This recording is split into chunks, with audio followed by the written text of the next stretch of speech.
اچھا ایک اور مسئلہ ہے کہ آپ مجھے اتنا انگیج کر لیتے ہو مقامی مسائل میں بخدا کہ میرا بہت دیکھو میرا زندگی میں جو پہلا جو میں نے ایک اپنی طرف سے بہت پروفیشنل واقعہ کیا وہ 1984 میں انڈیا گیا.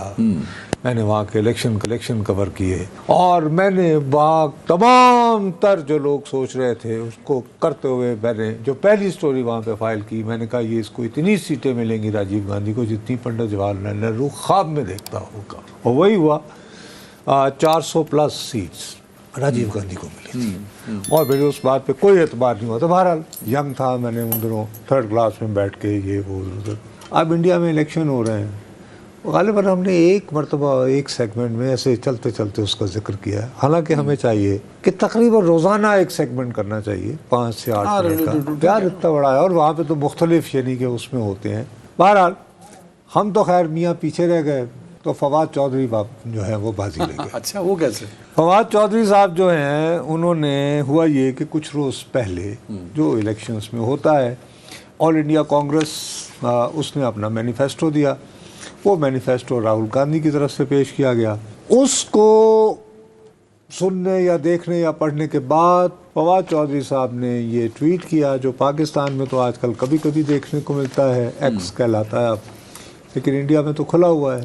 تو اس میں انہوں نے کہا, انگریزی میں تھا کہ راہل گاندھی لائک ہز, اچھا ہاں لیکن ایک بات ہے کہ ساتھ ہی موصوف نے ہندی میں بھی وہ اس کو کرواتے ہیں, یعنی چلاکی کرتے ہیں کبھی اپنی فالوئنگ, ایسے تو نہیں کہ موصوف کی اتنی فالوورشپ ہے. اینی وے وہ انہوں نے کہا کہ راہل گاندھی اپنے, میں اردو میں کر دیتا ہوں تاکہ وہ آسان ہمارے دیکھنے والوں کو, کہا کہ راہل گاندھی اپنے عظیم نانا کی طرح, گریٹ گرینڈ فادر انہوں نے لکھا ہوا, اس لیے میں عظیم کہہ رہا ہوں جی, یعنی کہ جواہر لال نہرو, یعنی یہ فواد حسین صاحب نے یہ کہا ہے گریٹ, میں نہیں کہہ رہا ہوں.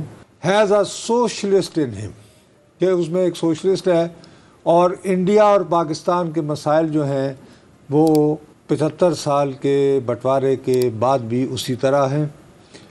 راہل صاحب نے اپنی گزشتہ رات کی تاریخ میں کہا ہے, تقریر میں کہا کہ 70% جو بھارت کی تمام جو ویلتھ ہے, ٹوٹل اجتماعی دولت, ٹھیک ہے وہ 30 سے 50 خاندانوں کے پاس ہے, جبکہ پاکستان میں بھی وہ کریں گے ایک بزنس کلب ہے اسی طرح ہے جو جن کے پاس پاکستان. ٹھیک ہے یہ ایک میری دانش میں بڑا انوسنٹ سا معصومانہ سا ایک ٹویٹ تھا, ٹھیک ہے, جس میں نہرو صاحب کی تعریف ہوئی, اور لیکن بیسک کس کا جو فوکس تھا وہ تو ادب مساوات تھی نا, ٹھیک ہے اور دولت کا اوپر چند خاندانوں کا. وہاں جو مسئلہ راہل صاحب نے بتایا ہے وہ یہاں بھی پاکستان میں, ٹھیک ہے, اٹس فائن.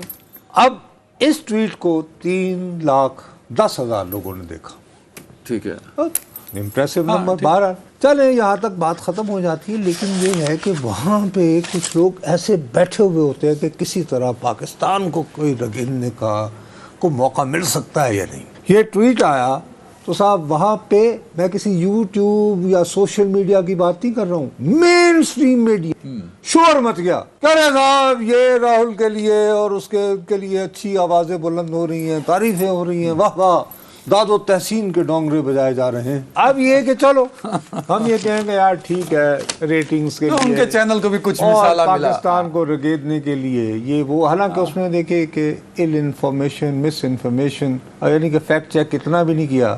کبھی فواد چودھری تو ابھی کتنے مہینے جیل میں رہ کر آیا, وہ کہاں پہ پاکستان کی حکومت کا نمائندہ ہو گئے. انہوں نے کہا کہ حکومت میں رہے ہیں.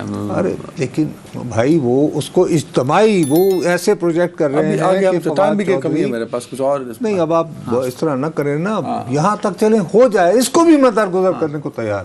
لیکن یار رام نہاد اتنے ایکسپیرینسڈ یہ پولیٹیشین جو کہ باقاعدہ پہلے پرچارک رہے اور پھر کتنا عرصہ جو ہے گجرات کے وزیر اعلیٰ رہے, اور آپ 30ویں مرتبہ جو ہے وزیر اعظم بننے کی ہیں. نریندر مودی صاحب نے فواد چودھری صاحب نہیں, انہوں نے نام تو نہیں لیا, لیکن ظاہر ہے کہ پورا حوالہ سن لے وہاں. فواد چودھری صاحب نے دکھتی رگ پہ ہاتھ رکھ دیا, مجھے لگتا ہے مودی کی.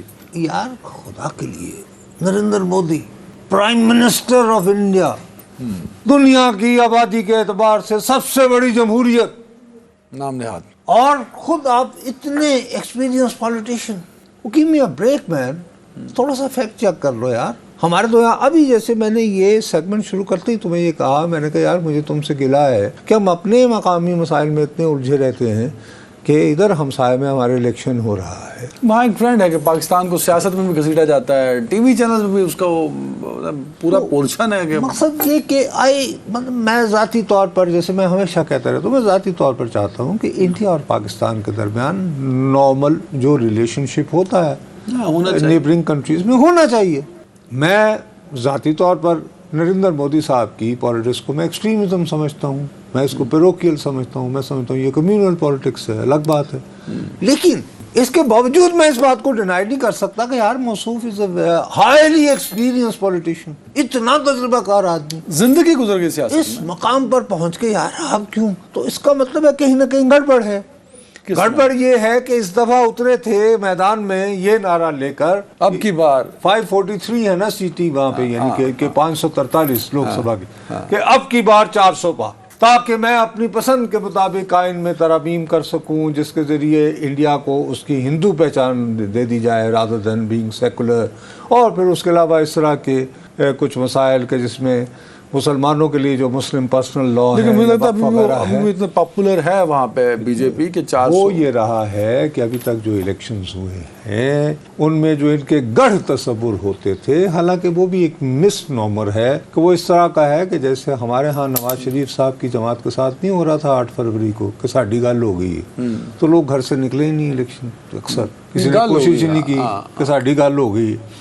ادھر یہ ہے کہ ان کے جو گڑھ میں ہیں وہ کہتے ہیں یار آ ہی جانا ہے، ہماری جماعت نے جیت ہی جانا ہے، وہ نکلے نہیں. تو یہ تھوڑے سے اس نے کہا ارے یار یہ تو بڑا مسئلہ ہو گیا، تو وہ پھر مسلمانوں اور پاکستان کے خلاف دوبارہ سے زہر اگلنے کی بات. خیر وہ اس کو بطور ٹول بھی استعمال کرتے ہیں. ہر دفعہ الیکشن کمپین میں پاکستان ضرور ایک پورشن ہوتا ہے. ٹائم ختم ہو، ابھی تقریباً 2 فیزز تک یہ واقعہ نہیں ہو رہا. سر ہمارے دوست فواد چوہی صاحب تو دونوں طرف مقبول ہو گئے نا، کہ یہاں بھی وہ ریلیونٹ ہو گئے وہاں بھی ہو گئے، تو ان کو پتہ ہے how to drive the media.